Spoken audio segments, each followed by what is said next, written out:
আশা করি তোমরা ভালো আছো।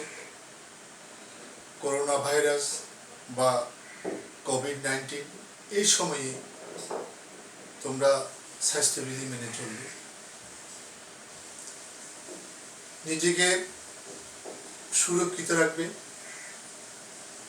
এর সাথে অপরকে সুরক্ষিত রাখার জন্য চেষ্টা করবে। আশা করি তোমরা এই স্বাস্থ্যবিধি মেনে চলবে। আজকের পড়াবো অর্থনৈতিক দ্বিতীয় পত্রের সপ্তম অধ্যায়ে মুদ্রাস্ফীতি চ্যাপ্টারটা পড়া। মুদ্রাস্ফীতি কি এখন আমরা এটা জেনে নেব।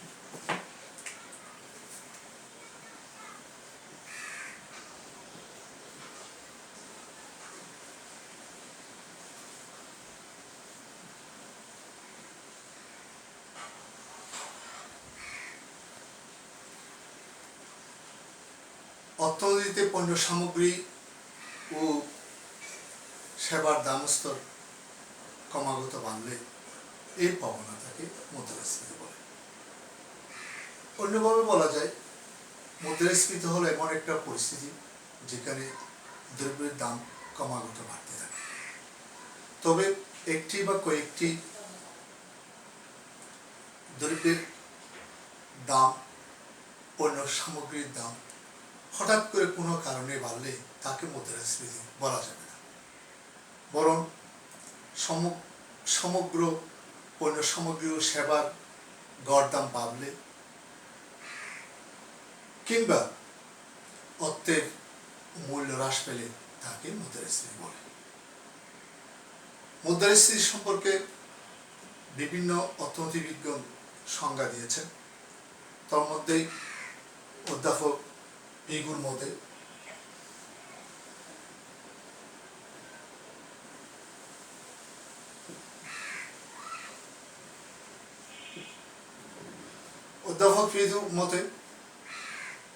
যখন আয় উৎপাদনশীল কার্য অপেক্ষা মানুষের আর্থিক ক্ষমতা অধিক হারে বৃদ্ধি পায়, তখনই মুদ্রাস্ফীতি দেখা দেয়। অর্থনীতিবিদ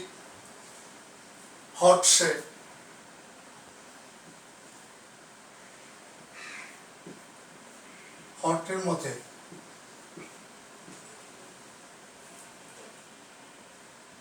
অত্যধিক মুদ্রা প্রচলনকে মুদ্রাস্ফীতি বলে।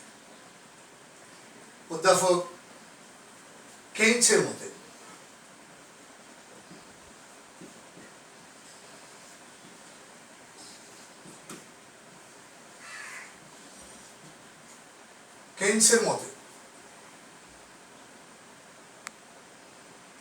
অর্থনৈতিক পণ্য নিয়োগ অবস্থায় উৎপাদনের স্তর স্থির থাকলে, সামগ্রিক চাহিদা বাড়লে দ্রব্যের দাম বাড়ে, তখনই কিন্তু প্রকৃত মুদ্রাস্ফীতি দেখা দেয়। সুতরাং সংক্ষেপে বলা যায়, দ্রব্য সামগ্রীর ক্রমাগত বাড়াকে মুদ্রাস্ফীতি বলে। এই মুদ্রাস্ফীতি চিত্রের মাধ্যমে ব্যাখ্যা করা হয়।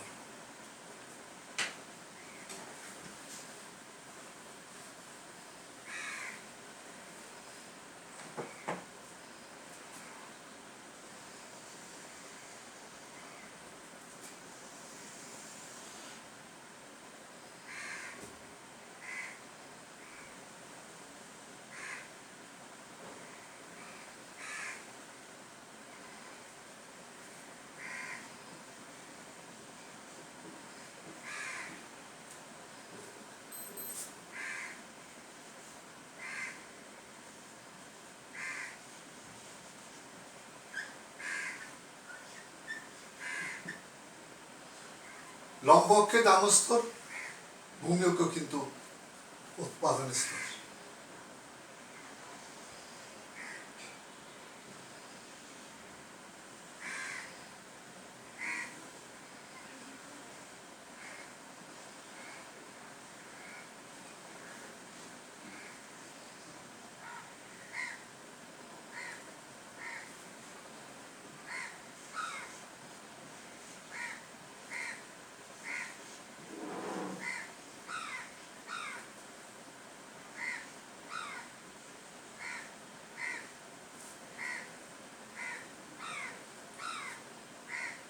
চিত্রে দেখা যায়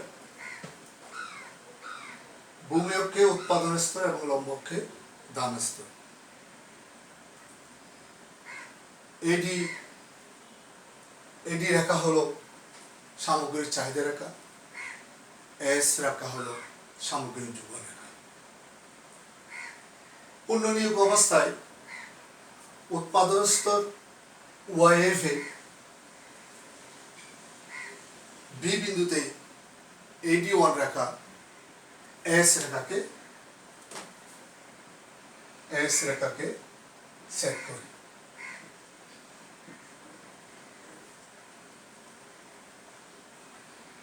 তাহলে এক্ষেত্রে দাম স্তর নির্ধারিত হয় P1।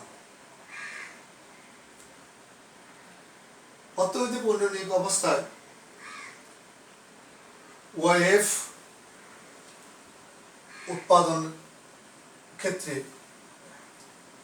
সামগ্রিক যোগান রেখা এস রেখা স্থির অবস্থায় কোনো কারণে সামগ্রিক চাহিদা রেখা ভাঙলে সামগ্রিক চাহিদা রেখা AD1 থেকে AD2 হয়, যা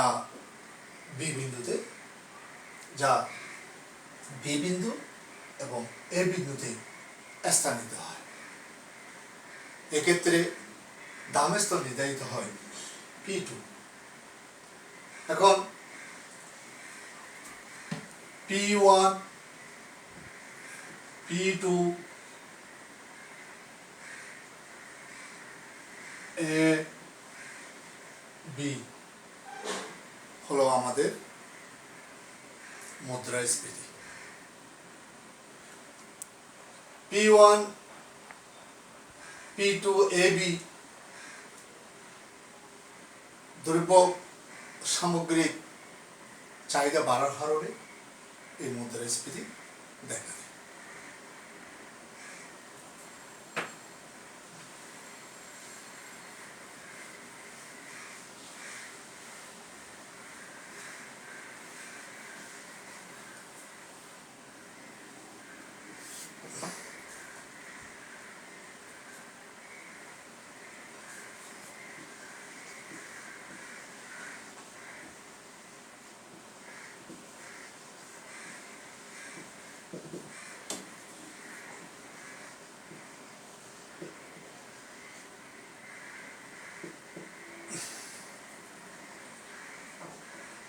মুদ্রাস্ফীতি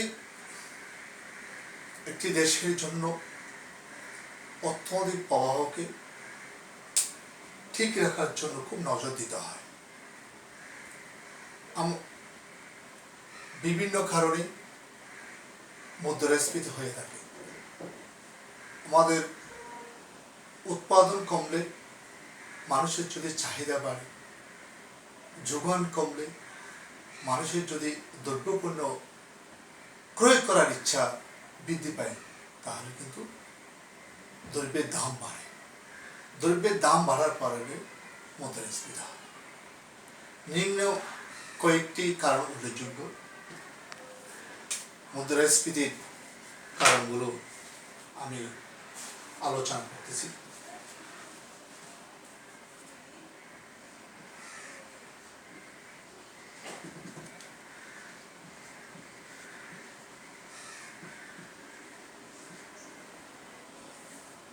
আয় বৃদ্ধি,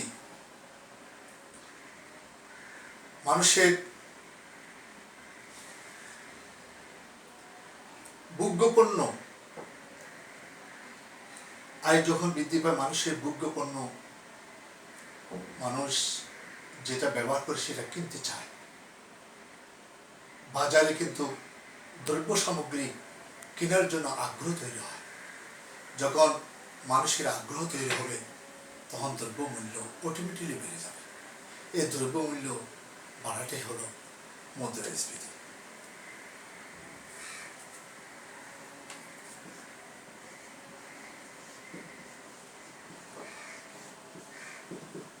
সরকারি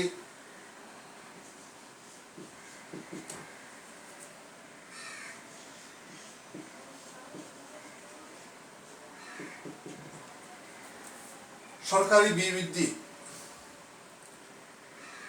সরকার ব্যয় নীতির কারণে অর্থনীতি কিন্তু অর্থের প্রবাহ বাড়ে। বাজারে যদি মানুষের কাছে যদি অর্থ প্রবাহ বৃদ্ধি পায়, তাহলে মানুষ কিন্তু দ্রব্য সামগ্রী বেশি কিনবে।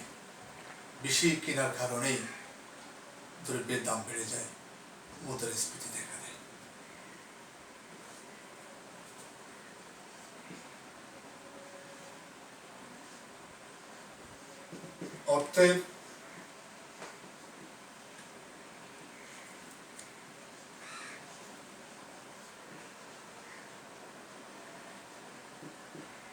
অর্থের যোগান বৃদ্ধি। মুদ্রাস্ফীতির অন্য একটি কারণ হলো অর্থের যোগান বৃদ্ধি। অর্থের প্রবণতা মানুষের বেড়ে গেলে মানুষের ভোগ্যপণ্য, মানুষের প্রয়োজনীয় জিনিস বেশি কিনতে চায়, তাহলে দ্রব্য সামগ্রীর দাম বাড়ে, মুদ্রাস্ফীতি দেখা দেয়। উপকরণের দাম বৃদ্ধি।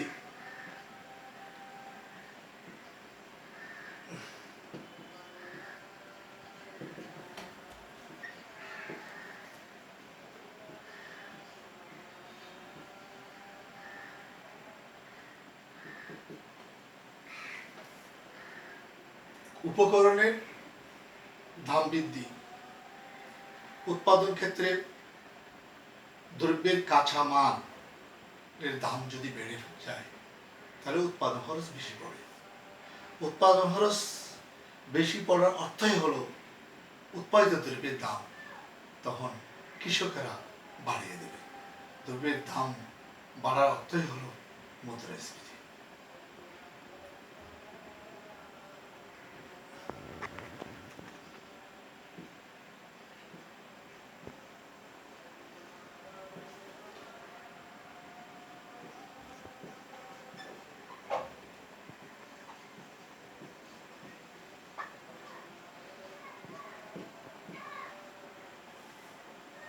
প্রাকৃতিক দুর্যোগ।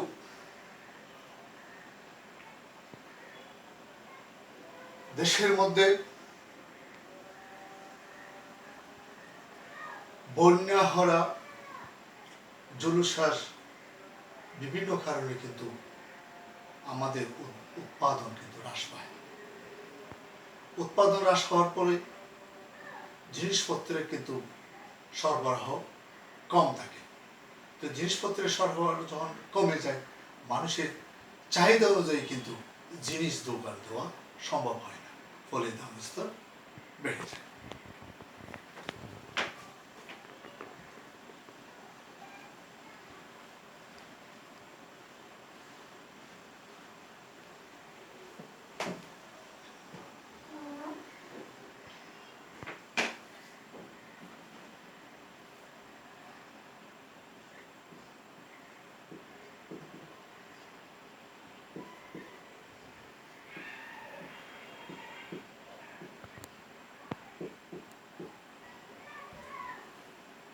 জনসংখ্যা বৃদ্ধি সবচেয়ে গুরুত্বপূর্ণ কারণ হলো জনসংখ্যা বৃদ্ধি। জনসংখ্যা যেভাবে বৃদ্ধি পায়, খাদ্য উৎপাদন সেভাবে বৃদ্ধি পায় না। জনসংখ্যা বৃদ্ধির অনুপাতে খাদ্যের উৎপাদন না বাড়লে দ্রব্যের দাম অটোমেটিকলি বেড়ে যায়। দ্রব্যের দাম বাড়ার পরে দেশে কিন্তু মুদ্রাস্ফীতি দেখা দেয়।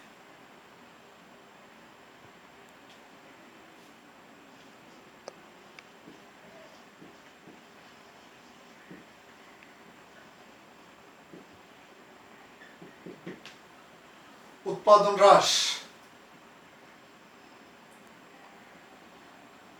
শিল্প ও কৃষি দ্রব্য সামগ্রীর উৎপাদনের উপর জনসাধারণ নির্ভর করে। কোনো কারণে কৃষি ও শিল্পজাত দ্রব্যের উৎপাদন যদি হ্রাস পায়, তখন মানুষের যে পরিমাণ দ্রব্যের যোগান দেওয়া দরকার সেই পরিমাণ কিন্তু দ্রব্যের যোগান হয় না। তো দ্রব্যের যোগান না থাকার কারণে, মানুষের চাহিদা বাড়ার কারণে দ্রব্যের দাম বেড়ে যায়, ফলে মুদ্রাস্ফীতি ঘটে।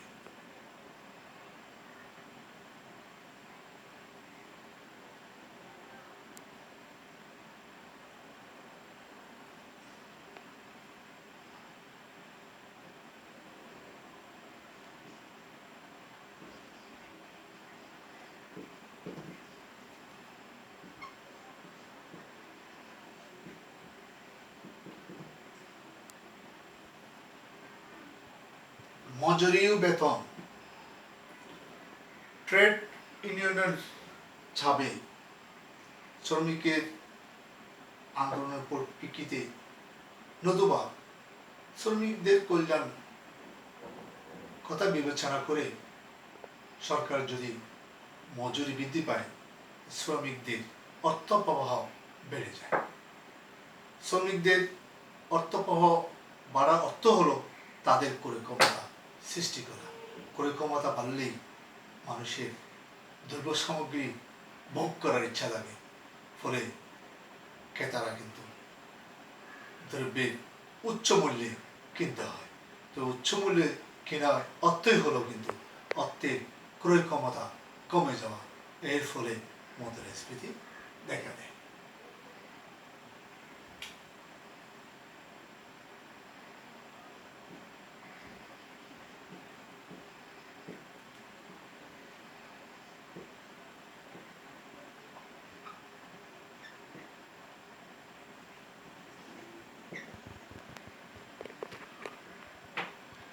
মজুদ ও চোরাচালান, মজুদ ও চোরাচালান দেশের শত্রু। অনেকেই দ্রব্য সামগ্রী গোডাউনে জমা রেখে কৃত্রিম সংকট সৃষ্টি করে। অনেকেই দ্রব্য সামগ্রী পাচার করে, পার্শ্ববর্তী দেশে পাচার করে। এই কারণে মজুদ ও চোরাচালানের কারণে পণ্যের কিন্তু আভ্যন্তরীণ কিন্তু সংকট দেখা দেয়, আভ্যন্তরীণ চাহিদা মেটাতে পারে না। তাহলে এই চাহিদা না মিললেই দ্রব্যের মূল্য কিন্তু উচ্চ হারে বেড়ে যায়, ফলে মুদ্রাস্ফীতি দেখা দেয়।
সামাজিক বিশৃঙ্খলা ও রাজনৈতিক অস্থিরতা, দেশের মধ্যে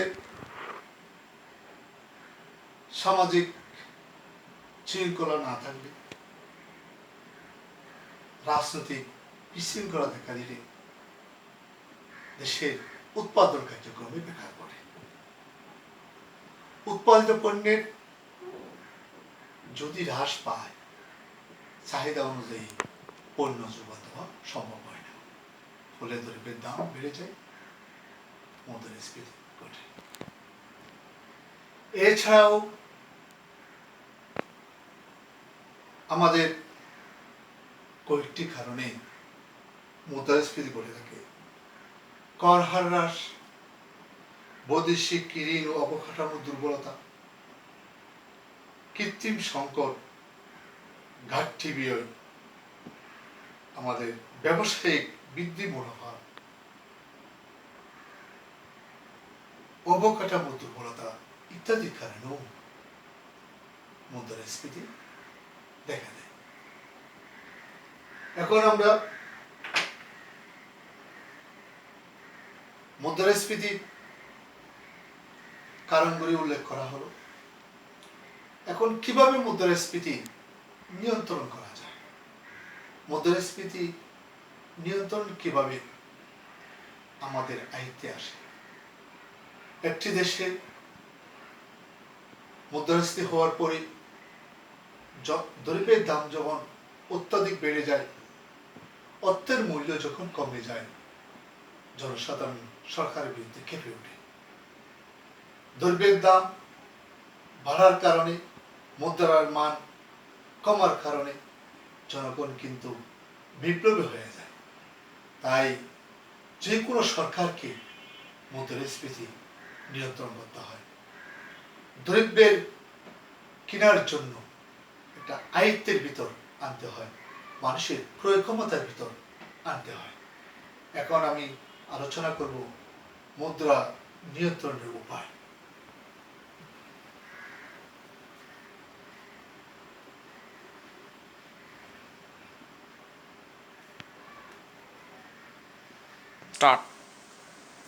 এখন বিস্তারিত আলোচনা করব মুদ্রাস্ফীতি নিয়ন্ত্রণের উপায়।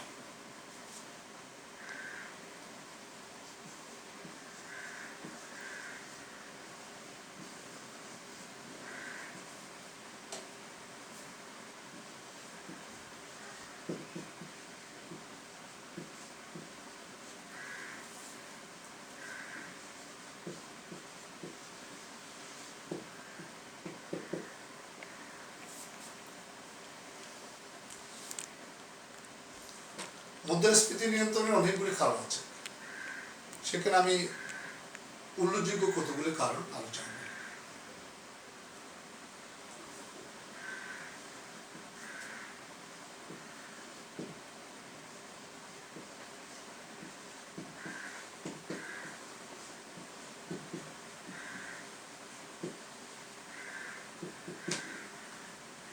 সরকারের ব্যয় হ্রাস। সরকার অনেক সময় অনুৎপাদনশীল খাতে ব্যয় করে থাকে, যেসব ক্ষেত্রে আমাদের জনগণের ভোগ্য পণ্যের যোগান দেওয়া অসম্ভব হয়ে পড়ে। তাহলে অনুৎপাদনশীল উৎপাদন ক্ষেত্রে অর্থ ব্যয় করার পরে অর্থের প্রবাহটা বেশি বেড়ে যায়, তখন সামগ্রিক চাহিদার চেয়ে সামগ্রিক যোগান কিন্তু কমে যায়। পণ্যের যোগান কমে গেলে দামের স্তর বেড়ে যায়, ফলে মুদ্রাস্ফীতি দেখা দেয়। এমন অবস্থায় আমাদের সরকারের ব্যয় কিন্তু হ্রাস করতে হবে। মুদ্রাস্ফীতি নিয়ন্ত্রণ করতে হলে আমাদের গুরুত্বপূর্ণ কাজ হলো সরকারের ব্যয় হ্রাস, অনুৎপাদনশীল খাতে ব্যয় হ্রাস করতে হবে। তাহলে আমাদের এই সরকারের ব্যয় হ্রাস হলো মুদ্রাস্ফীতি নিয়ন্ত্রণের গুরুত্বপূর্ণ পয়েন্ট। দ্বিতীয় পয়েন্ট হলো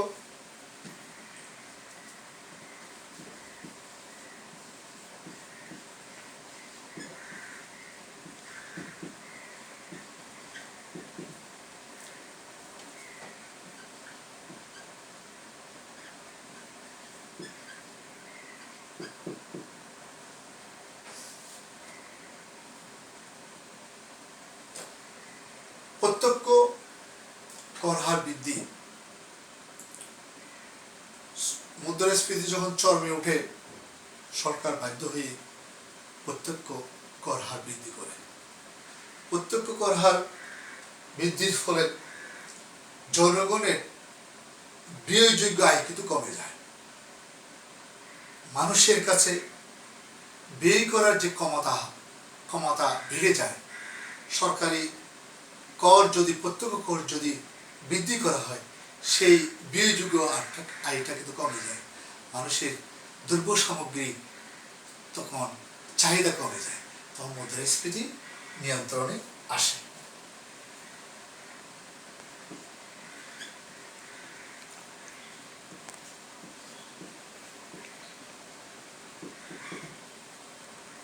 সঞ্চয় বৃদ্ধি, জনসাধারণকে সঞ্চয় করার মানসিকতা তৈরি করতে হবে, নতুবা আইন করে সঞ্চয় করার প্রলুব্ধ করতে হবে, সঞ্চয় করার আগ্রহ তৈরি করতে হবে। মানুষ যখন সঞ্চয় করবে, প্রচুর পরিমাণে টাকা যখন সঞ্চয় করবে, তখন জনসাধারণের দ্রব্য সামগ্রী ক্রয় করার ক্ষমতা কমে যাবে, তাহলে মুদ্রাস্ফীতি নিয়ন্ত্রণ থাকবে, দামের স্তর ধীরে ধীরে কমে যাবে।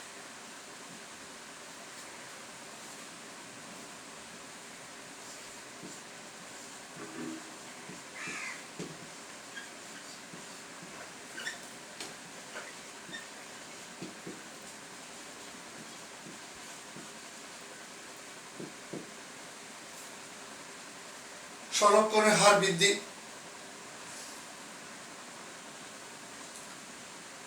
কেন্দ্রীয় ব্যাংক কাছে বাণিজ্যিক ব্যাংকগুলো টাকা সংরক্ষণ করে, আমানতের কিছু টাকা কিন্তু কেন্দ্রীয় ব্যাংকের কাছে জমা রাখতে হয়। সরকার যদি সংরক্ষণের হার যদি বৃদ্ধি করে, তাহলে মানুষের অর্থ প্রবাহ কমে যাবে, বাণিজ্যিক ব্যাংকগুলো ঋণদান কমে যাবে, বাণিজ্যিক ব্যাংকগুলোর মানুষের কাছে অর্থ দেওয়ার প্রবণতা কমে যাবে। তাহলে অর্থ প্রবণতা কমে যাওয়া মানে দ্রব্যের চাহিদা কমে যাবে, দ্রব্যের দাম স্থির থাকবে, দাম স্তর মুদ্রাস্ফীতি নিয়ন্ত্রণে থাকবে।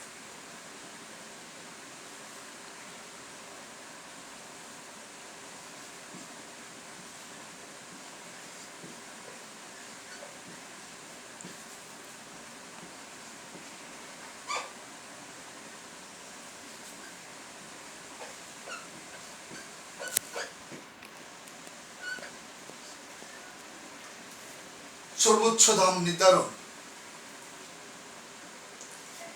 সরকার যদি বাজারে কিন্তু সর্বোচ্চ দাম নির্ধারণ করে থাকে পণ্যের, তাহলে বিক্রেতারা কিন্তু ক্রেতার কাছ থেকে দাম বেশি চাইতে পারবে না। কেউ যদি অতিরিক্ত দাম চায়, তাহলে শাস্তির ব্যবস্থা করবে। সর্বোচ্চ দাম নির্ধারণ করলে জনগণকে আর বেশি দাম দিয়ে পণ্য ক্রয় করতে হয় না। এই অবস্থায় দ্রব্যের দাম স্থির থাকে, মুদ্রাস্ফীতি নিয়ন্ত্রণ থাকে।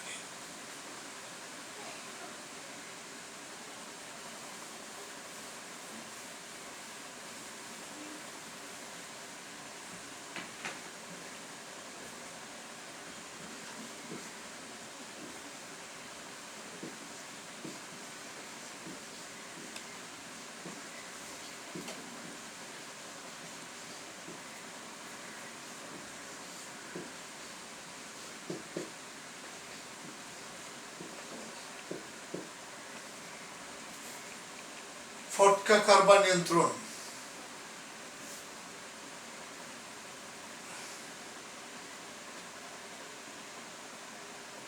মুদ্রাস্ফীতির কারণে ফটকা কারবারেরা বেড়ে যায়, দামের স্তরও বাড়ে। সরকার ফটকা কারবারিদের নিয়ন্ত্রণ করতে পারলে দ্রব্যমূল্য কিন্তু নিয়ন্ত্রণ থাকবে, ফলে মুদ্রাস্ফীতিও নিয়ন্ত্রণে চলে আসবে।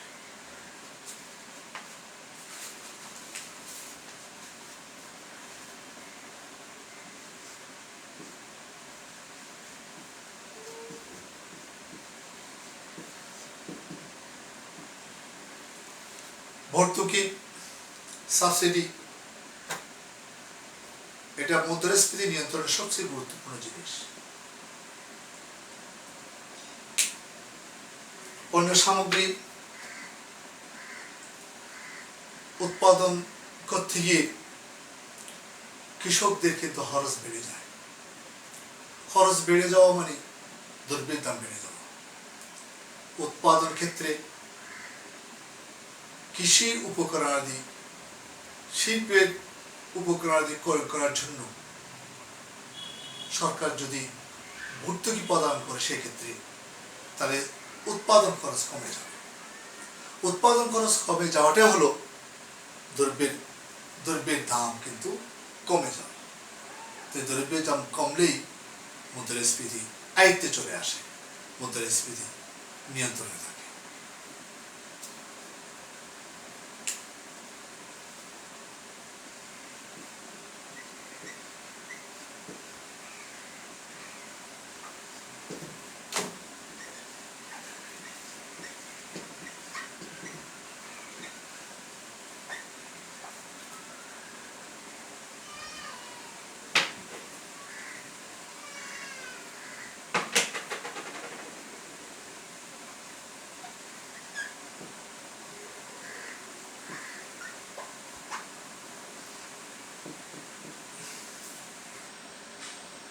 পরোক্ষ করে কর হ্রাস করলে উৎপাদন ব্যয় কমে আসে। কৃষিক্ষেত্রে কৃষকেরা উৎপাদন ক্ষেত্রে অনেক সময় কিন্তু আগ্রহ হারিয়ে ফেলে। পরোক্ষ করে প্রভাবে, কাঁচামালের দামের প্রভাবে উৎপাদনের আগ্রহ তার হারিয়ে ফেলে।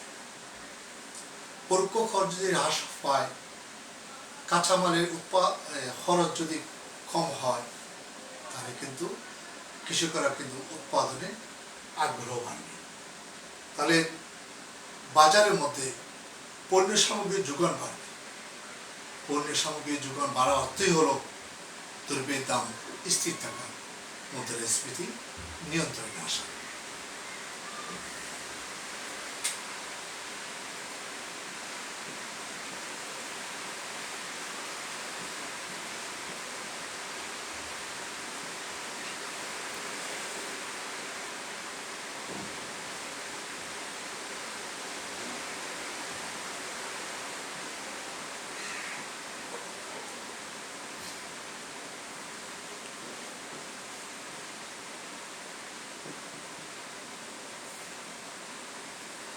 উৎপাদন ও আমদানি বৃদ্ধি, কৃষকদের অথবা শিল্পের মালিকদের প্রচুর পণ্য উৎপাদন করতে আগ্রহ তৈরি করা হয়, তাহলে যেগুলি দ্রব্য সরবরাহ করে এগুলো কম দামে বিক্রি করতে পারে। কৃষি পণ্য, শিল্প পণ্য যদি বাজারে কম দামে পাওয়া যায়, তাহলে দামের স্তর কমবে, মুদ্রাস্ফীতি কমে আসে। অনেক সময় দেশে কিন্তু মানুষের চাহিদা অনুযায়ী দ্রব্য কিন্তু পাওয়া যায় না। মানুষের নিত্য প্রয়োজনীয় দ্রব্য যদি পাওয়া না যায়, তাহলে মানুষের কিন্তু খরচ বাড়ে। এই সময় কিন্তু প্রয়োজনে বিদেশ থেকে ভোগ্যপণ্য, বিলাস দ্রব্য আমদানি করতে হয়। আমদানি করলেই দ্রব্যের দামটা কিন্তু স্থিতিশীল থাকে, মুদ্রাস্ফীতি নিয়ন্ত্রণে থাকে।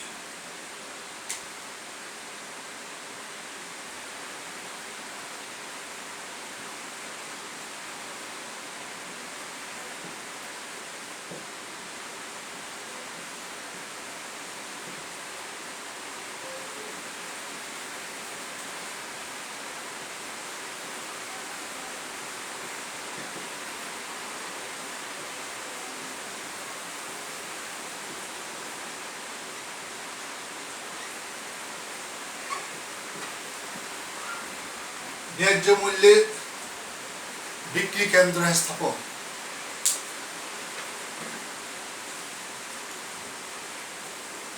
ন্যায্য মূল্যে যদি বাজারে দোকানপাটে হাট বাজারে যদি মূল্য তালিকা যদি নির্ধারণ করে দেওয়া হয়, সরকার যদি প্রতিটা স্তরে ন্যায্য মূল্যে বিক্রি করার জন্য যদি আদেশ জারি করে এটা যদি জনগণকে বাধ্য করা হয়, তাহলে পণ্য সামগ্রী দাম বাড়বে না, তাহলে মুদ্রাস্ফীতি কিন্তু নিয়ন্ত্রণে আসবে। এক্ষেত্রেও বেসরকারি ক্ষেত্রে পণ্য সামগ্রী ক্রয় বিক্রি করার জন্য কিন্তু একটা নির্ধারিত দামের জন্য চাপ সৃষ্টি করতে পারে, তাহলে মুদ্রাস্ফীতি উল্লেখযোগ্য হারে নিয়ন্ত্রণে থাকবে।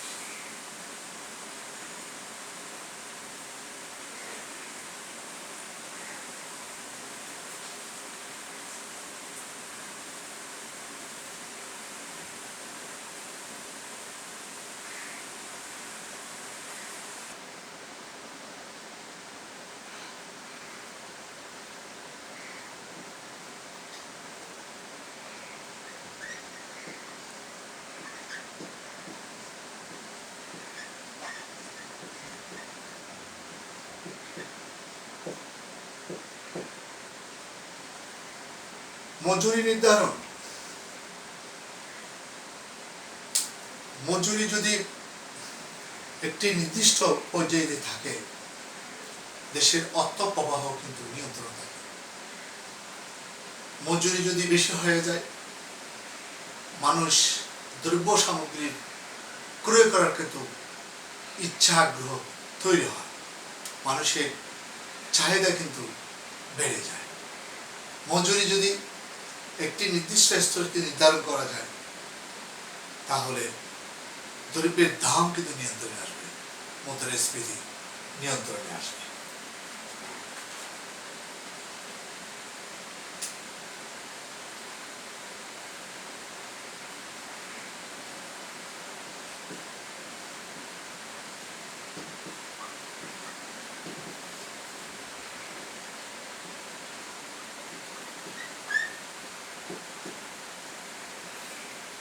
সরকারি ঋণ